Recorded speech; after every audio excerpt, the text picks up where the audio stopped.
அனைத்திந்திய அண்ணா திராவிட முன்னேற்றக் கழக பொதுச் செயலாளரும் முதலமைச்சருமான செல்வி ஜெயலலிதா திருச்சிராப்பள்ளியில் லட்சக்கணக்கான பொதுமக்களும் அஇஅதிமுக தொண்டர்களும் அலைகடலென திரண்டிருந்த பிரம்மாண்ட பொதுக்கூட்டத்தில் எழுச்சி பேருரையாற்றி வெற்றி சின்னமாம் இரட்டை இலை சின்னத்திற்கு பேராதரவு திரட்டினார்.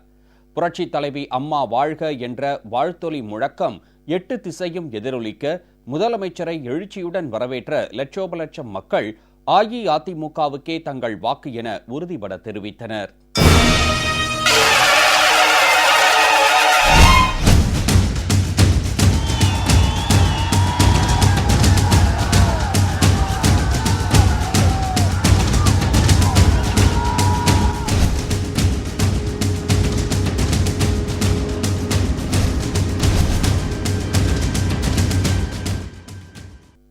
தமிழக சட்டமன்ற தேர்தலையொட்டி தேர்தல் பிரச்சார சூறாவளி சுற்றுப்பயணம் மேற்கொண்டுள்ள முதலமைச்சர் செல்வி ஜெயலலிதா திருச்சிராப்பள்ளியில் நேற்று மாலை நடைபெற்ற பிரம்மாண்ட பொதுக்கூட்டத்தில் எழுச்சி பேருரையாற்றினார்.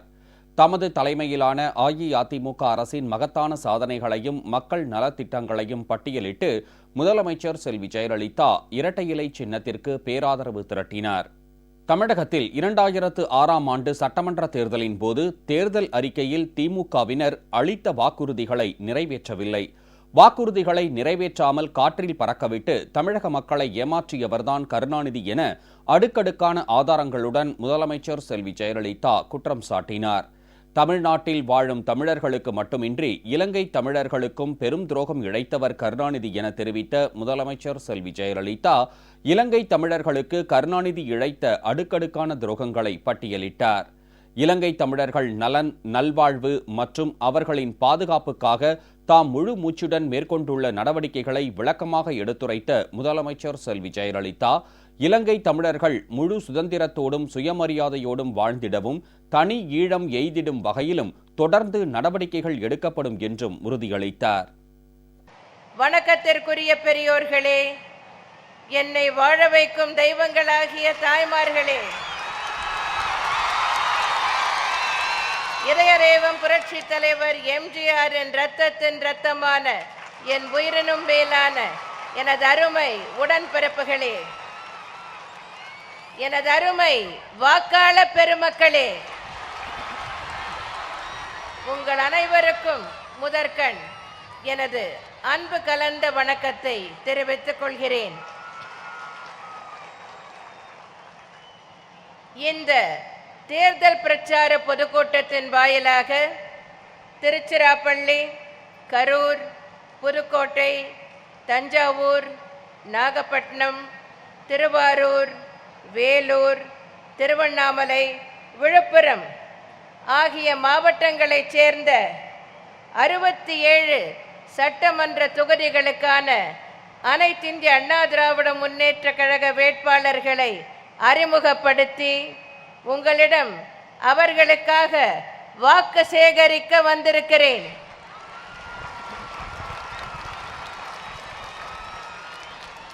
இரண்டாயிரத்தி 11ஆம் ஆண்டு நடைபெற்ற சட்டமன்ற பொது தேர்தலின் போது குடும்ப ஆட்சியை ஒழிக்க வேண்டும், மக்களாட்சியை மலரச் செய்ய வேண்டும் என்று நான் உங்களிடம் கேட்டேன்.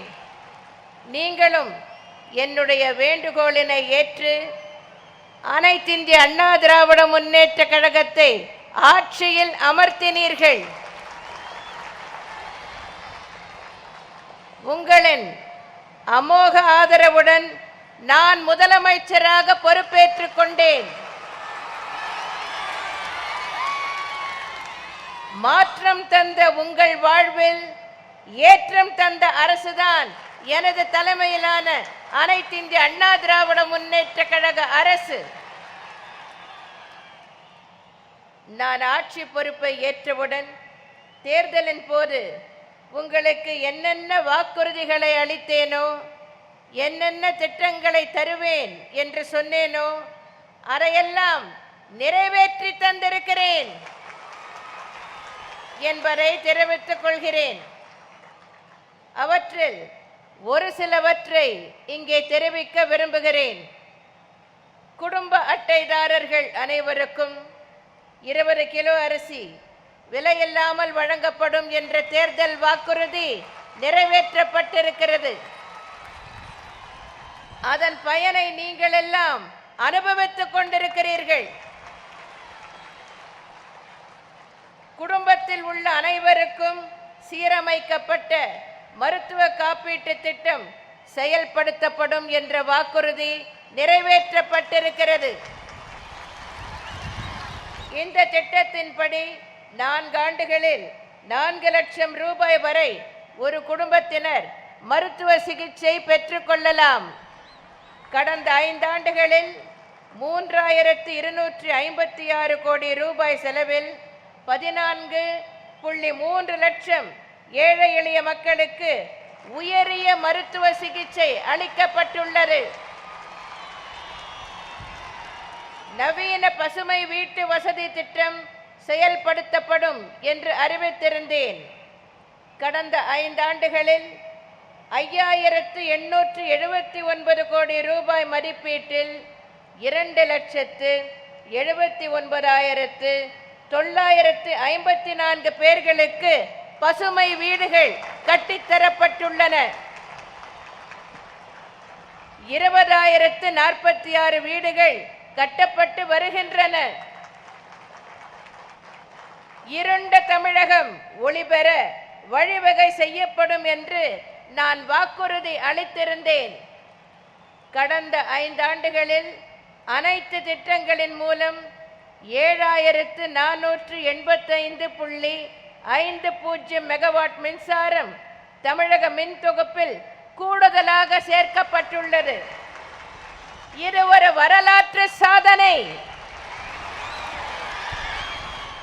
இதன் காரணமாக தமிழகத்தில் மின்வெட்டே இல்லை என்ற நிலைமை ஏற்பட்டிருக்கிறது. வறுமை கோட்டிற்கு கீழே உள்ள அடித்தட்டு குடும்பங்களுக்கு 4 ஆடுகள் வழங்கப்படும் என்ற வாக்குறுதி சென்ற தேர்தலின் போது என்னால் அளிக்கப்பட்டிருந்தது. இதன்படி கடந்த 5 ஆண்டுகளில் ஒரு பயனாளிக்கு 4 ஆடுகள் வீதம் 7 லட்சம் பயனாளிகளுக்கு 927.75 கோடி ரூபாய் மதிப்பீட்டில் 28 லட்சம் ஆடுகள் வழங்கப்பட்டுள்ளன. இதே போன்று 60,000 விலையில்லா கறவை பசுக்கள் வழங்கப்படும் என்று அறிவித்திருந்தேன். அந்த திட்டமும் நிறைவேற்றப்பட்டு விட்டது.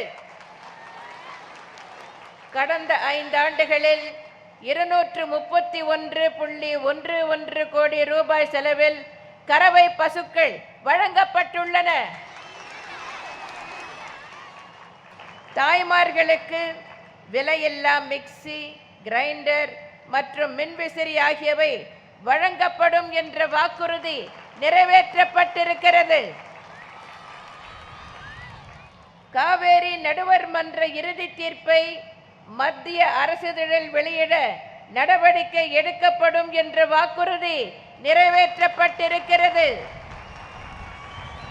முல்லை பெரியார் பிரச்சனையில் நிலையான தீர்வு எட்ட சட்டப்படி நடவடிக்கை எடுக்கப்படும் என்று அறிவித்ததற்கிணங்க அணையின் நீர்மட்டம் 136 அடியிலிருந்து முதற்கட்டமாக 142 அடியாக உயர்த்தப்பட்டிருக்கிறது. அணை வலுப்படுத்தப்பட்ட பின் அணையின் நீர்மட்டம் 152 அடியாக உயர்த்தப்படும். கேபிள் டிவி தொழில் அரசுடைமையாக்கப்பட்டு அனைத்து மக்களுக்கும் அரசு கேபிள் டிவி இணைப்பு குறைந்த கட்டணத்தில் வழங்கப்படும் என்ற வாக்குறுதி அளிக்கப்பட்டிருந்தது. இந்த வாக்குறுதி நிறைவேற்றப்பட்டு அனைத்து மக்களுக்கும் மாதம் 70 ரூபாய் என்ற மிக குறைந்த கட்டணத்தில் கேபிள் இணைப்பு வழங்கப்பட்டுள்ளது.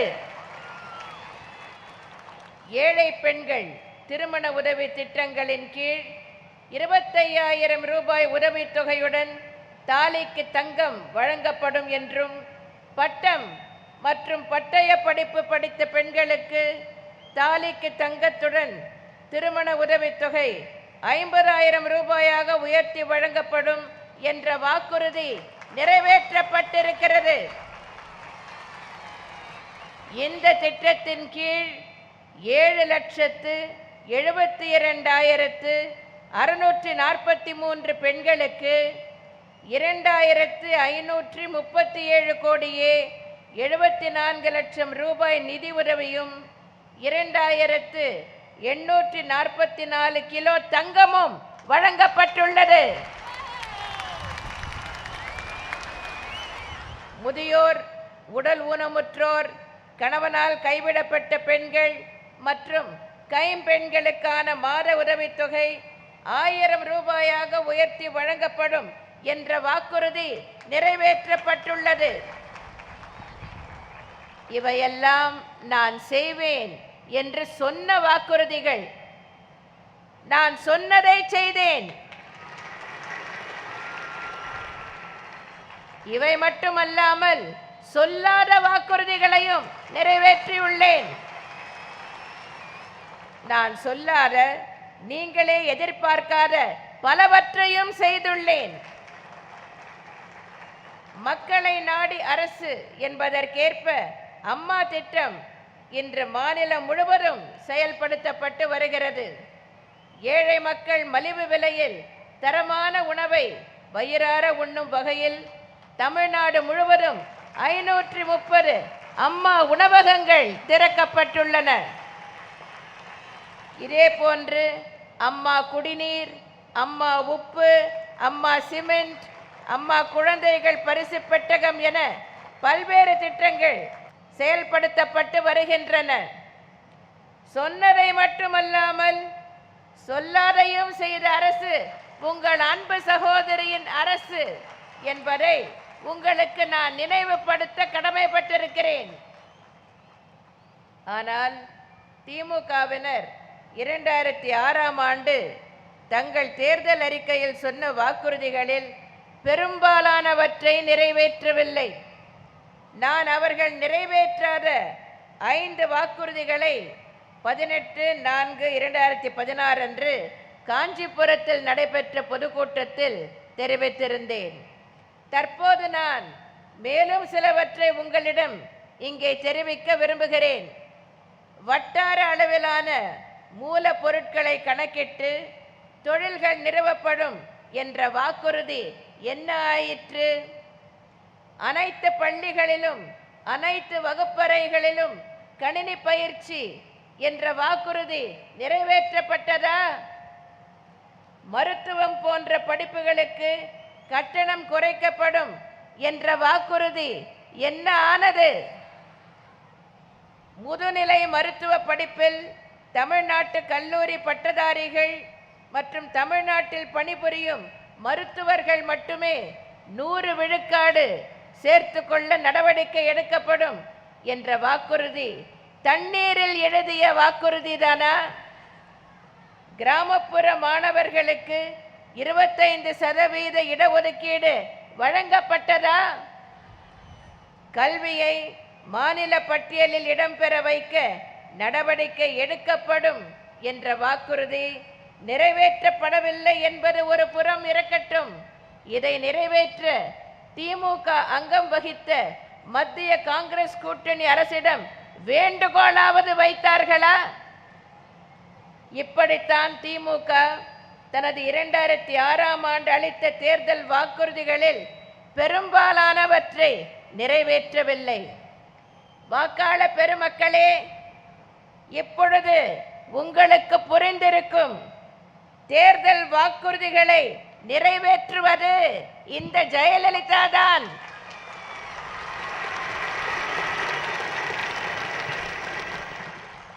தேர்தல் அறிக்கையில் தெரிவித்த வாக்குறுதிகளை காற்றில் பறக்க விடுபவர்தான் திரு கருணாநிதி. விவசாய மேம்பாட்டுக்காக உங்கள் அன்பு சகோதரியின் அரசு எடுத்த நடவடிக்கைகளை பற்றி இங்கே நான் குறிப்பிட விரும்புகிறேன். தமிழகத்தில் 2ஆம் பசுமை புரட்சி ஏற்படுத்தி அதன் மூலம் விவசாய உற்பத்தி அதிகரித்து விவசாயிகளின் வருவாய் அதிகரிப்பதற்கான பல்வேறு நடவடிக்கைகளை எனது தலைமையிலான அரசு எடுத்துள்ளது. சாகுபடி பரப்பை அதிகரித்தல், விவசாயத்தில் புதிய உத்திகளை கையாளுதல், தரமான விதைகள், இதர இடுபொருட்கள் வழங்குதல் என பல்வேறு நடவடிக்கைகள் எடுத்ததன் காரணமாக உணவு தானிய உற்பத்தியில் ஒவ்வொரு ஆண்டும் புதிய சாதனைகளை நாம் படைத்து வருகிறோம். உரங்கள் மற்றும் வேளாண் கருவிகளுக்கு மதிப்பு கூட்டு வரியிலிருந்து விலக்கு அளிக்கப்பட்டுள்ளது. உரங்கள் தட்டுப்பாடின்றி கிடைப்பதற்கு வழிவகை செய்யும் வகையில் உரங்கள் வாங்கி விற்பனை செய்ய ஏதுவாக டிரான்ஃபெட் நிறுவனத்திற்கு வட்டியில்லா முன்பணம் வழங்கப்பட்டுள்ளது. குறைந்த அளவு தண்ணீரில் அதிக மகசூல் பெறும் அளவில் நுண்ணீர் பாசனத்திற்கு சிறு குறு விவசாயிகளுக்கு 100% மானியம், இதர விவசாயிகளுக்கு 75% மானியம் வழங்கப்படுகிறது. கடந்த 5 ஆண்டுகளில் கூட்டுறவு வங்கிகள் மூலம் 24,621 கோடி ரூபாய் கடன் வழங்கப்பட்டுள்ளது. ஆனால் முந்தைய மைனாரிட்டி திமுக ஆட்சியில் 2006 முதல் 2011 வரையிலான 5 ஆண்டுகளில் 9,164 கோடி ரூபாய் மட்டுமே கடன் வழங்கப்பட்டுள்ளது. கூட்டுறவு வங்கிகள் மூலம் வழங்கப்படும் பயிர்க்கடனை குறித்த காலத்தில் திருப்பிச் செலுத்தும் விவசாயிகளுக்கு வட்டி அறவே தள்ளுபடி செய்யப்படுகிறது. இதன்படி 829 கோடி ரூபாய் அளவிற்கு வட்டி மானியம் வழங்கப்பட்டுள்ளது.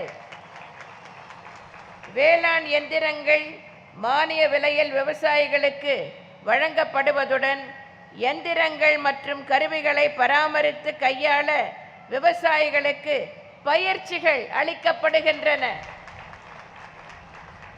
வேளாண் எந்திரங்கள் வாடகைக்கு வழங்கும் மற்றும் எந்திரங்கள் பழுது நீக்கும் சேவை மையங்கள் அமைக்கப்பட்டுள்ளன. இத்தகைய பல்வேறு நடவடிக்கைகளால் தான் கடந்த மைனாரிட்டி திமுக ஆட்சியில், அதாவது 2010-11 ஆண்டில் உணவு தானிய உற்பத்தி 75.95 லட்சம் மெட்ரிக் டன் தான் என்ற நிலையில் 2014-15 ஆண்டில் இது 1,27,95,000 மெட்ரிக் டன் என அதிகரித்துள்ளது. அதாவது உணவு தானிய உற்பத்தி 68.46% அதிகரித்துள்ளது. எனவேதான் அதிக உணவு தானிய உற்பத்தி, அதிக பயறு வகை உற்பத்தி, அதிக சிறுதானிய உற்பத்தி என 3 முறை மத்திய அரசின் கிருஷி கர்மான் விருதை நாம் பெற்றுள்ளோம். விவசாய தொழிலில் ஈடுபட்டுள்ள விவசாயிகள் மற்றும் விவசாய தொழிலாளர்கள் மற்றும் அவர்களது குடும்பத்தினருக்கு வாழ்நாள் முழுவதும் உறுதுணையாக இருக்கும் வகையில் முதலமைச்சரின் உழவர் பாதுகாப்பு திட்டம் என்ற திட்டம் செயல்படுத்தப்படுகிறது. சிறு குறு விவசாயிகள், குத்தகைதாரர்கள், விவசாய தொழிலாளர்கள் என அனைவருக்கும் இத்திட்டத்தின் கீழ் பல்வேறு உதவிகள் வழங்கப்பட்டு வருகின்றன. இந்த உழவர் பாதுகாப்பு திட்டத்தின் கீழ் 37 லட்சத்திற்கும் மேற்பட்டோருக்கு 3,767 கோடி ரூபாய் அளவிற்கான உதவிகள் வழங்கப்பட்டுள்ளன.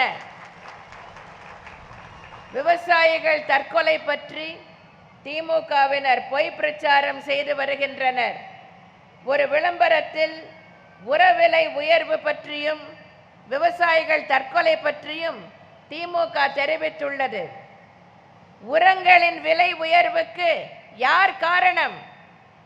மக்கள் மறந்திருப்பார்கள் என்று திமுக தப்பு கணக்கு போடுகிறது.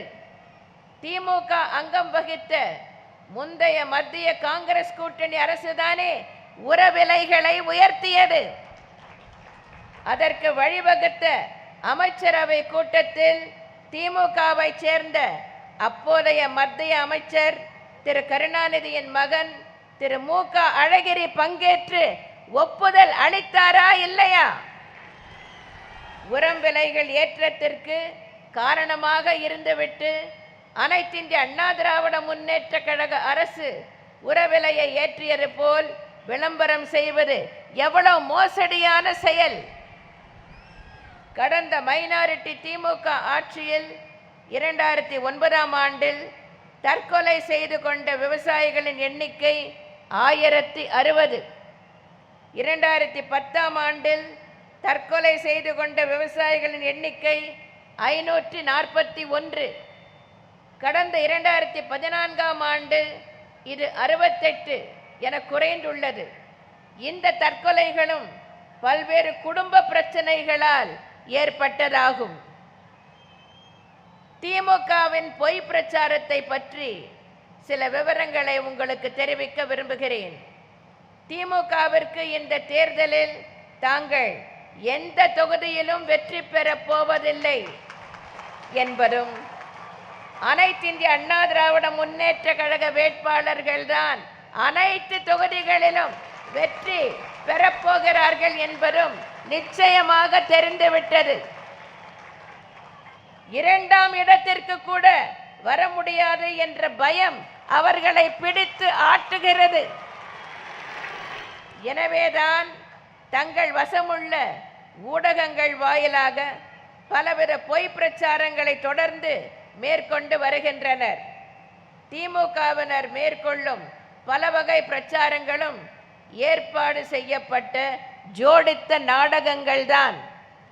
தங்களை உயர்த்தி காட்டும் வகையில் இது போன்ற நாடகங்களை நடத்துவதோடு மட்டுமல்லாமல் அனைத்திந்திய அண்ணா திராவிட முன்னேற்ற கழக வேட்பாளர்களுக்கு எதிராக ஒரு சில இடங்களில் மக்கள் உள்ளனர் என்பது போன்ற ஒரு மாய தோற்றத்தை ஏற்படுத்த இவர்கள் முனைந்துள்ளனர்.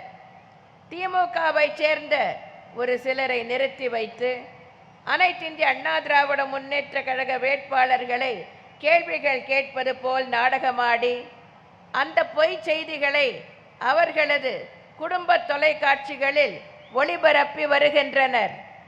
நாடக காட்சியைப் போல பட்டுப்புடவை அணிந்து வயல்வெளியில் கூலி வேலை செய்யும் மகளிருடன் திரு கருணாநிதியின் தனையன் உரையாடிய கூத்துக்களை எல்லாம் பார்த்த தமிழ்நாட்டு மக்களுக்கு திமுகவின் மோசடி பொய் பிரச்சாரங்கள் பற்றி நன்றாகவே தெரியும். எனவே அனைத்திந்திய அண்ணா திராவிட முன்னேற்ற கழகத்தைச் சேர்ந்தவர்கள் வாக்கு சேகரிக்கும் இடங்களில் திமுகவினர் நடத்தும் நாடகங்களால் தமிழக மக்களை ஏமாற்ற முடியாது. இதிலும் ஏமாறப்போவது திமுக தான். மக்கள் என் பக்கம் இருப்பதை பொறுத்து கொள்ள முடியாமல் மோசடி செயல்களில் ஈடுபட்டு வரும் திமுகவை தேர்தல் ஆணையம் கண்காணித்து நடவடிக்கை எடுக்க வேண்டும் என்று கேட்டுக்கொள்கிறேன். அடுத்து இலங்கை தமிழர்கள் பிரச்சனை பற்றி ஒரு சில கருத்துக்களை உங்களோடு பகிர்ந்து கொள்ள விரும்புகிறேன். அன்பார்ந்த வாக்காளர் பெருமக்களே, இலங்கை தமிழர் பிரச்சனையில் பல கபட நாடகங்களை ஆடி இலங்கை தமிழருக்கு திமுக துரோகம் இழைத்துள்ளது. பிரிட்டிஷ் அரசாங்கத்திடமிருந்து இலங்கை நாட்டிற்கு விடுதலை கிடைத்த பின்னரும் அங்கு வசிக்கும் தமிழர்கள் சொந்த நாட்டிலேயே 2ஆம் தர குடிமக்களாக நடத்தப்பட்டனர். எனவேதான் இலங்கை அரசின் அடக்குமுறைகளை எதிர்த்து 1980களிலிருந்து பல்வேறு இலங்கை தமிழ் அமைப்புகள் சுயாட்சி அந்தஸ்து, தனி ஈழம் என பல்வேறு கோரிக்கைகளை வலியுறுத்தி போராடி வந்தனர். 2005ஆம் ஆண்டு நவம்பர் மாதம் இலங்கை அரசின் அதிபராக திரு மஹிந்தா ராஜபக்சே பொறுப்பேற்று கொண்டார். இங்கே தமிழ்நாட்டில் 2006ஆம் ஆண்டு ஆட்சி மாற்றம் ஏற்பட்டு திமுக தலைமையிலான அரசு பொறுப்பேற்றது. ஆட்சிக்கு வருவதற்கு முன் 2006ஆம் ஆண்டு தேர்தல் அறிக்கையில் ஈழத் தமிழர்கள் அமைதி நிறைந்த நல்வாழ்வுரிமை பெறுவதற்கு வழிகாண உரிய முயற்சிகள் மேற்கொள்ளப்படும் என திமுக வாக்குறுதி அளித்திருந்தது. ஆனால் அவர்கள் செய்ததென்னவோ இதற்கு எதிர்மறையான செயல்களைத்தான். திமுக அங்கம் வகித்த காங்கிரஸ் தலைமையிலான மத்திய ஆட்சி 2004 முதல் மத்தியிலே நடைபெற்று வந்தது. இலங்கையில் அமைதியை ஏற்படுத்தும் போர்வையில் தமிழர்கள் மீதான அடக்குமுறைகள் கட்டவிழ்த்து விடப்பட்டனர். 2008ஆம் ஆண்டு துவக்கத்தில் இலங்கை இராணுவத்தினர் 100 பேருக்கு ஹரியானா மாநிலத்தில் இந்திய இராணுவம் இரகசியமான முறையில் போர் பயிற்சி அளித்ததாகவும், இலங்கை இராணுவத்தினருக்கு அதிநவீன ரேடார் கருவிகள் மற்றும் பல்வேறு வகையான ஆயுதங்களை இந்திய அரசு வழங்கியதாகவும், இந்திய இராணுவத்தின் மூத்த அதிகாரிகள் சிலர் இலங்கை சென்று வந்ததாகவும் அப்போது ஊடகங்களில் செய்திகள் வந்தன. இவை அனைத்தும் மத்திய அரசில் அங்கம் வகித்த திமுகவிற்கு நன்கு தெரியும். இருப்பினும் திரு கருணாநிதி இதனை தடுக்க எந்த நடவடிக்கையும் எடுக்கவில்லை. இந்தியாவிடமிருந்து இராணுவ உதவிகளை பெற்றுக்கொண்ட இலங்கை 2008ஆம் ஆண்டு இறுதியிலும் 2009ஆம் ஆண்டு துவக்கத்திலும் இலங்கை தமிழர்களை கடுமையாக தாக்க ஆரம்பித்தது. இலங்கையில் போர் நிறுத்தத்தை ஏற்படுத்த இலங்கை அரசுக்கு மத்திய அரசு அழுத்தம் கொடுக்க வேண்டும் என்றும், இதற்கு காங்கிரஸ் தலைமையிலான மத்திய அரசு செவிசாய்க்கவில்லை எனில் மத்திய அரசுக்கு அளித்து வரும் ஆதரவினை திமுக விலக்கிக் கொள்ள வேண்டும் என்றும் நான் அப்போது பலமுறை வற்புறுத்தினேன். ஆனால் இதை செய்வதற்கு மனமில்லாமல் எந்த நடவடிக்கையையும் திரு கருணாநிதி எடுக்கவில்லை. மக்களை ஏமாற்றும் விதமாக அனைத்து கட்சி கூட்டம், சட்டமன்ற கட்சி தலைவர்கள் கூட்டம், தமிழ்நாடு சட்டமன்ற பேரவையில் தீர்மானம், மனித சங்கிலி போராட்டம், பிரதமருக்கு தந்தி, நாடாளுமன்ற உறுப்பினர்கள் ராஜினாமா என்ற வெற்று அறிவிப்புகளுடன் ராஜினாமா கடிதங்களை தானே பெற்று வைத்து கொண்டது, இறுதி எச்சரிக்கை என்ற அறிவிப்பு என பல்வேறு நாடகங்களை நடத்தி இறுதி நாடகமாக போர் நிறுத்தம் ஏற்படும் வரை உண்ணாவிரதம் என்று அறிவித்து கடற்கரையில் 3 மணி நேரத்திற்கும் குறைவாக படுத்துக்கொண்டு உண்ணாவிரத நாடகத்தை முடித்து கொண்டார். அவ்வாறு முடிக்கும் போது விடுதலை புலிகளுக்கு எதிரான இராணுவ நடவடிக்கையை இலங்கை அரசு முடித்து கொண்டு விட்டது என்ற செய்தியை ஊடகங்களுக்கு தெரிவித்தார் திரு கருணாநிதி. போர் நிறுத்தம் ஏற்பட்டு விட்டது என்று இவரது பேச்சை கேட்டு பதுங்கு குழிகளில் பதுங்கியிருந்த அப்பாவி இலங்கை தமிழர்கள் வெளியே வந்தனர். இலங்கை இராணுவம் அவர்களை கொத்து கொத்தாக கொன்று குவித்தது. குண்டு மழைக்கு விலக்களிக்கப்பட்ட பகுதிகள் மற்றும் மருத்துவமனைகள் மீதெல்லாம் கூட குண்டுகள் வீசப்பட்டு தமிழர் இனப்படுகொலை நடத்தப்பட்டது. 3 மணி நேரத்தில் உண்ணாவிரதத்தை முடித்து கொண்ட திரு கருணாநிதி இலங்கையில் தமிழர்களின் மீதான போரை நிறுத்திவிட்டதாக மத்திய அரசு தனக்கு தெரியப்படுத்தியதாகவும் தான் அவ்வாறு ஏமாற்றப்பட்டு விட்டதாகவும் சொல்லி வந்தார். உயிர் பிழைத்த தமிழர்கள் எவ்வித வசதியும் இல்லாமல் இராணுவ முகாம்களில் கம்பி வேலிகளுக்கு பின்னால் அடைத்து வைக்கப்பட்டனர். தமிழர் பகுதிகளில் சிங்களர் குடியேற்றம் திட்டமிட்டு நடைபெற்றது. ஆனால் அப்போதைய ஐக்கிய முற்போக்கு கூட்டணி சார்பில் திரு கருணாநிதியின் மகள் கனிமொழி உள்ளிட்ட நாடாளுமன்ற உறுப்பினர்கள் இலங்கைக்கு சென்று அப்போதைய இலங்கை அதிபர் ராஜபக்சேவுடன் விருந்துண்டு பரிசு பொருட்களை பெற்றுக்கொண்டு இந்தியா திரும்பி இலங்கை தமிழர்கள் எல்லோரும் நலமாக இருக்கிறார்கள் என ஒரு பொய்யான தகவலை வெளியிட்டனர்.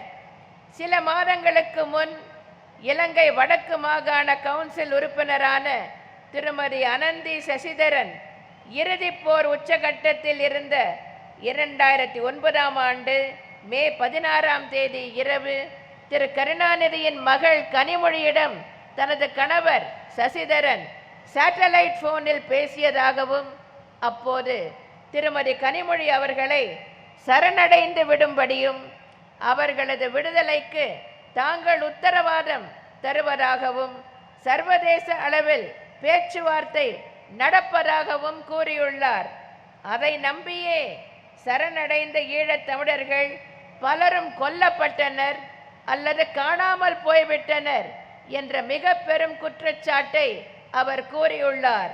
இங்குள்ள தமிழருக்கு மட்டுமல்லாமல் இலங்கை தமிழருக்கும் இவ்வாறு துரோகம் இழைத்தவர்தான் திரு கருணாநிதி. 2011ஆம் ஆண்டு எனது தலைமையிலான அனைத்திந்திய அண்ணா திராவிட முன்னேற்ற கழக ஆட்சி பொறுப்பேற்ற பின் இலங்கை அரசின் மீது பொருளாதார தடை விதிக்க வேண்டும் என்றும் இலங்கையை நட்பு நாடு என்று சொல்வதை இந்திய அரசு நிறுத்திக் கொள்ள வேண்டும் என்றும் இலங்கை போரின் போது போர்க்குற்றங்கள் மற்றும் இனப்படுகொலைகள் நிகழ்த்தியவர்கள் மீது சுதந்திரமான சர்வதேச புலன் விசாரணை நடத்தப்பட வேண்டும் என்றும் அவர்களுக்குரிய தண்டனை பெற்றுத்தர வேண்டும் என்றும் தனி ஈழம் குறித்து இலங்கை வாழ் தமிழர்களிடமும் இலங்கையிலிருந்து இடம்பெயர்ந்து பிற நாடுகளில் வசிக்கும் தமிழர்களிடமும் பொது வாக்கெடுப்பு நடத்திட ஒரு தீர்மானத்தை இந்தியா கொண்டு வர வேண்டும் என்றும் இலங்கையில் நடைபெற்ற காமன்வெல்த் உச்சி மாநாட்டை இந்தியா முற்றிலும் புறக்கணிக்க வேண்டும் என்றும் இனப்படுகொலை செய்தவர்கள் மீது சர்வதேச விசாரணை மேற்கொள்ள தேவையான நடவடிக்கையை ஐக்கிய நாடுகள் சபையின் மனித உரிமைகள் குழு மூலம் இந்திய அரசு எடுக்க வேண்டும் என்றும் பல்வேறு தீர்மானங்கள் சட்டமன்றத்தில் என்னால் முன்மொழியப்பட்டு நிறைவேற்றப்பட்டுள்ளன. இலங்கை தமிழர்கள் மீது போர்க்குற்றங்கள் மற்றும் இனப்படுகொலை நிகழ்த்தியவர்கள் மீது சுதந்திரமான சர்வதேச விசாரணை நடத்தப்பட வேண்டும் என்று நான் தொடர்ந்து வலியுறுத்தி வருகிறேன். இலங்கை தமிழர்கள் முழு சுதந்திரம் மற்றும் சுயமரியாதையுடன் வாழ்ந்திடவும் தனி ஈழம் எய்திடும் வகையில் தொடர்ந்து நடவடிக்கைகள் எடுக்கப்படும். தமிழ்நாட்டில் முகாம்கள் மற்றும் முகாம்களுக்கு வெளியே உள்ள இலங்கை தமிழர்கள் பல ஆண்டுகளாக இங்கே வாழ்ந்து வருகிறார்கள். அவர்களுக்கு தேவையான அனைத்து வசதிகளையும் உதவிகளையும் அனைத்திந்திய அண்ணா திராவிட முன்னேற்ற கழக அரசு அளித்து வருகிறது. அகதிகளாக இங்கே வந்த இலங்கை தமிழர்களுக்கு பிறந்து இங்கேயே கல்வி கற்றவர்களும் இருக்கிறார்கள். இவர்களையெல்லாம் இலங்கைக்கு திருப்பி அனுப்பிட மத்திய அரசு முற்பட்ட போது அதற்கு எதிர்ப்பு தெரிவித்தது எனது அரசுதான். இலங்கையில் நிலைமைகள் முற்றிலும் சீரடைந்து முழு பாதுகாப்பு ஏற்பட்ட பின்னரே இங்குள்ள இலங்கை தமிழர்களின் விருப்பத்தின் பேரிலேயே அவர்கள் திருப்பி அனுப்பப்பட வேண்டும் என்பதுதான் எங்களது கொள்கை. இங்கே உள்ள இலங்கை தமிழர்கள் வேலை வாய்ப்புகளை எளிதில் பெறும் வகையில் அவர்களுக்கு இரட்டை குடியுரிமை வழங்கப்பட வேண்டும் என மத்திய அரசை வற்புறுத்துவோம். திமுகவும் காங்கிரசும் சேர்ந்து இலங்கை தமிழர்கள் அழிவுக்கு காரணமாக இருந்துவிட்டு பின்னர் ஏற்பட்ட ஏதோ பிரச்சனையால் கடந்த 2013ஆம் ஆண்டு மார்ச் மாதம் மத்திய அமைச்சரவையில் இருந்தும் ஐக்கிய முற்போக்கு கூட்டணியில் இருந்தும் விலகி மத்திய அரசுக்கு அளித்து வந்த ஆதரவை திரும்ப பெற்றுக்கொண்ட திரு கருணாநிதி ஈழத்தமிழருக்கு எந்த வகையிலும் பயன்படாத சூழ்நிலைகள் உருவாக்கப்பட்டுள்ள நிலையில் மத்திய ஆட்சியில் திராவிட முன்னேற்ற கழகம் நீடிப்பது தமிழ் இனத்திற்கே இழைக்கப்படும் பெரும் தீமை என்று கூறினார். காங்கிரசுடன் ஒட்டும் இல்லை உறவும் இல்லை என்றும் கூடா நட்பு கேடில் முடியும் என்றெல்லாம் பேசி காங்கிரசிடமிருந்து பிரிந்த திரு கருணாநிதி தனது மகள் கனிமொழி மாநிலங்களவையின் உறுப்பினர் ஆக வேண்டும் என்பதற்காக காங்கிரசின் ஆதரவை கேட்டு பெற்றவர்தான். பின்னர் நாடாளுமன்ற தேர்தலின் போது தனக்கு பயன்பட மாட்டார்கள் என்பதால் காங்கிரஸை வெட்டி விட்டவர்தான் திரு கருணாநிதி. தற்போது காங்கிரசுடன் மீண்டும் கூட்டணி வைத்திருக்கிறார் திரு கருணாநிதி என்றால் 2013ஆம் ஆண்டு காங்கிரஸ் கூட்டணியிலிருந்து வெளியேறியது வேறு காரணங்களுக்காகத்தானே. இது போன்ற கபட நாடகங்களை எல்லாம் நடத்தி மக்களை ஏமாற்றி விடலாம் என திரு கருணாநிதி நினைத்தால் அது ஒருபோதும் நிறைவேறாது. முந்தைய மத்திய காங்கிரஸ் கூட்டணி அரசில் அங்கம் வகித்த போதே ஈழத் தமிழர்களுக்கு எதிரான நடவடிக்கைகளுக்கு துணை போன திரு கருணாநிதி இப்போதைய தேர்தல் அறிக்கையில் சர்வதேச விசாரணையை மேற்கொள்ள இந்திய அரசு உலக நாடுகளை வலியுறுத்தி செயல்படுத்த வேண்டும் என திமுக கழகம் மத்திய அரசை தொடர்ந்து வலியுறுத்தும் என்று கூறியிருப்பதை நம்புவதற்கு தமிழர்கள் ஒன்றும் ஏமாளிகள் அல்ல. மதுவிலக்கை பற்றி இப்பொழுது அனைவரும் பேசிக் கொண்டிருக்கிறார்கள். அதை பற்றி சில கருத்துக்களை நான் சுருக்கமாக கூற விரும்புகிறேன். எனது தலைமையிலான அனைத்து இந்திய அண்ணா திராவிட முன்னேற்ற கழகம் எதிர்வரும் சட்டமன்ற தேர்தலில் வெற்றி பெற்று மீண்டும் ஆட்சி அமைத்தவுடன் மதுவிலக்கு படிப்படியாக அமல்படுத்தப்பட்டு பூரண மதுவிலக்கு என்ற நிலை எய்தப்படும். முதலில் சில்லறை மதுபான கடைகள் திறந்திருக்கும் நேரம் குறைக்கப்படும். கடைகளின் எண்ணிக்கை குறைக்கப்படும்.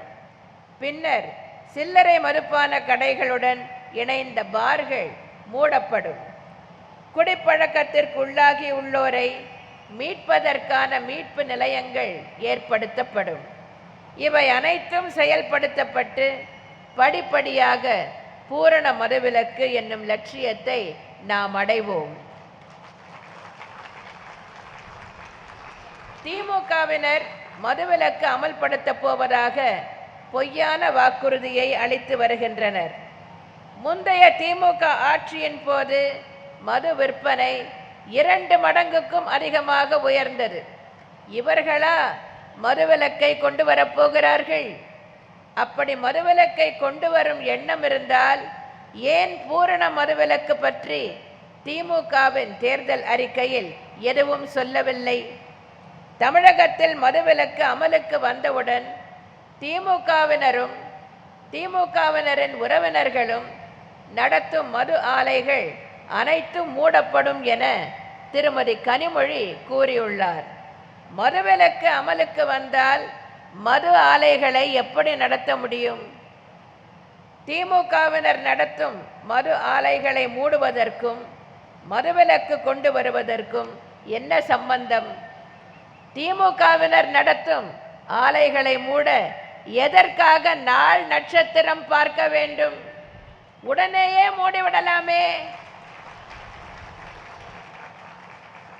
கடந்த 18/4/2016 அன்று நான் காஞ்சிபுரத்தில் பேசும்போது பூரண மதுவிலக்கு என்றும் முதல் கையெழுத்தே மதுவிலக்கை அமல்படுத்தும் கையெழுத்துதான் என்றும் கூறி வந்த திமுக தலைவர் திரு கருணாநிதி தங்களது தேர்தல் அறிக்கையில் பூரண என்ற வார்த்தையை ஏன் பயன்படுத்தவில்லை என்றும் முதல் கையெழுத்து என்பது என்னவாயிற்று என்றும் கேட்டேன்.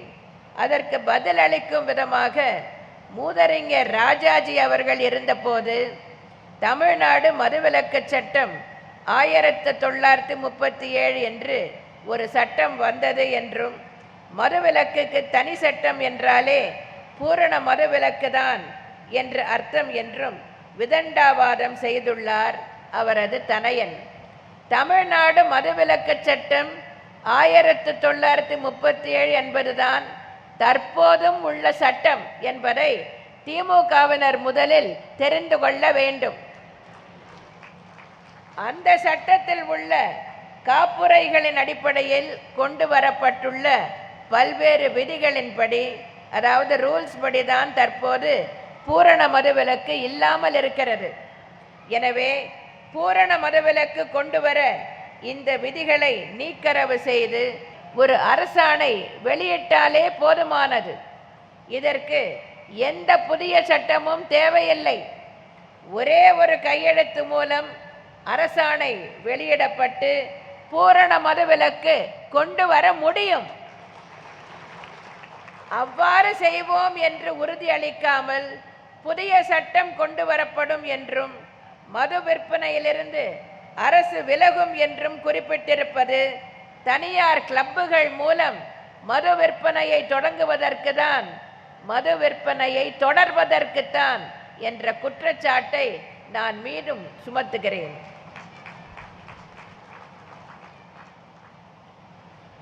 மது விற்பனையிலிருந்து அரசு விலகும் என்றும் குறிப்பிட்டிருப்பது தனியார் கிளப்புகள் மூலம் மது விற்பனையை தொடர்வதற்குத்தான் என்ற குற்றச்சாட்டை நான் மீண்டும் சுமத்துகிறேன்.